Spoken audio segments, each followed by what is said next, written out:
Hey everyone, it is Caslow, and we woke up to the patch artwork for patch 6.2, which is titled Buried Memory, and it is completely about Pandemonium Abyssos.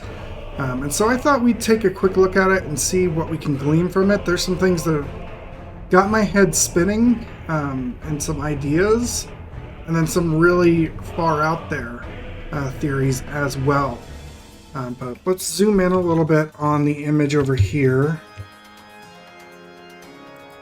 Let me zoom that way, so let's do it this way. Okay. So, first things first, judged on the mask here, this is Lahabrea, who we're all pretty sure is going to be revealed to be Hephaestus, based upon being Erichthonius's father. And the relation to Athena. So obviously we have Themis and Erichthonius. Those aren't really known or disputed figures there. But yeah, this is pretty clearly probably our image of Hephaestus, which some people have pointed out he looks a lot like Gaius as well, which is probably just coincidence considering Lahabrea was unsundered, so there's no way there was a sundered soul of him that inhabited Gaius, but it's just kind of funny that he looks like Gaius. But now let's start looking at some of the smaller details on here. The first we have here is this raven. I'm pretty sure it's a raven based upon the beak. We can't see his tail, so we can't really tell for sure. But I'm going to assume this is a raven.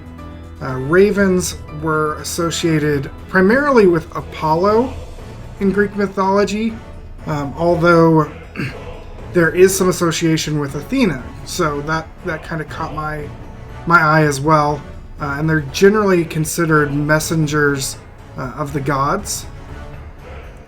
The other thing we have here is a snake, which I almost missed at first because I thought it was another tentacle when I first looked at the artwork here, but snakes are associated with the underworld and are considered the guardians of the underworld because of their ability to kind of go into the cracks of the earth,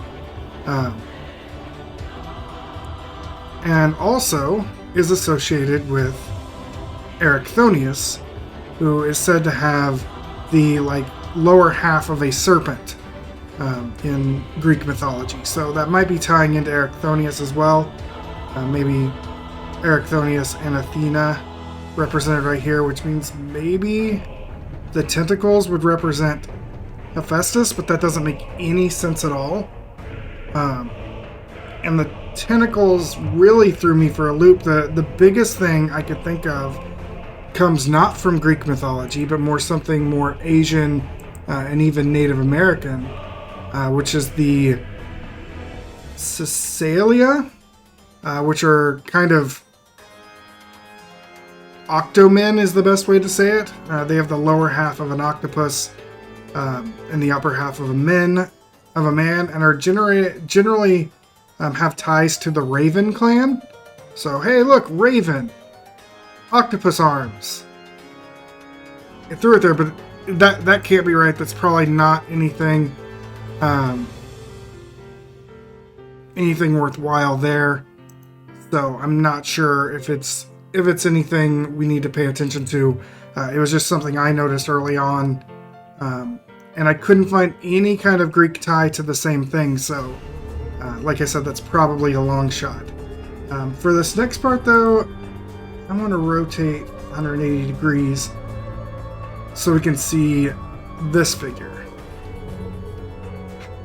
And this is the one that I'm having trouble trying to place. I think it's male, first and foremost, just because I don't see any huge feminine qualities, but it's also artwork, it's also really flat, it's also really artistic, so we're not going to see, and the quality's a little bit low from this image, so we're not going to be able to really see much.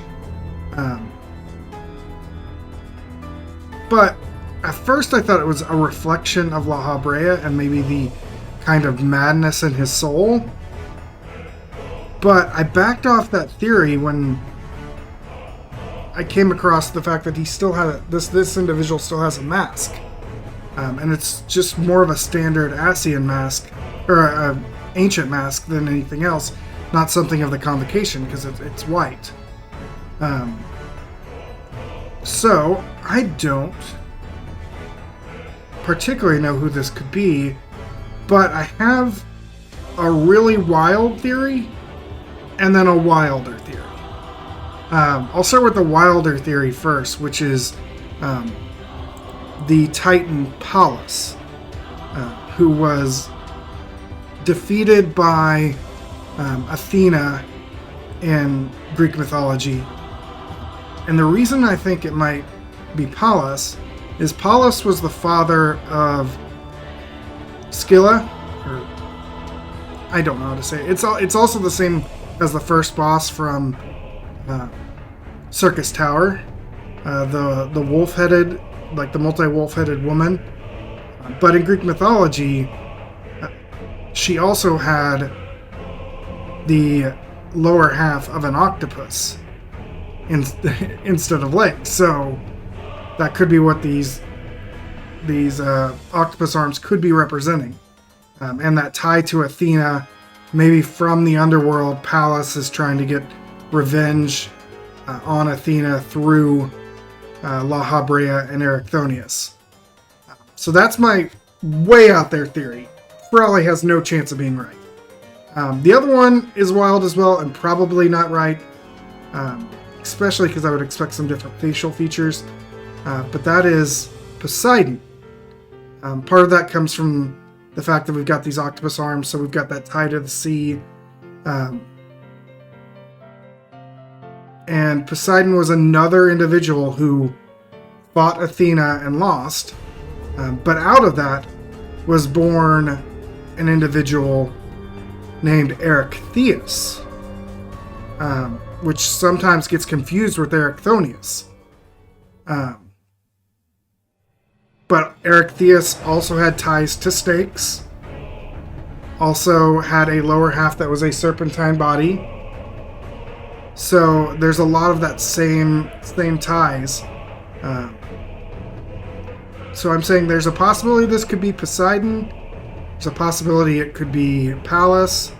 The other thing on Poseidon, this looks very like bottom of the sea to me, with like the pearls imagery we've got going on here.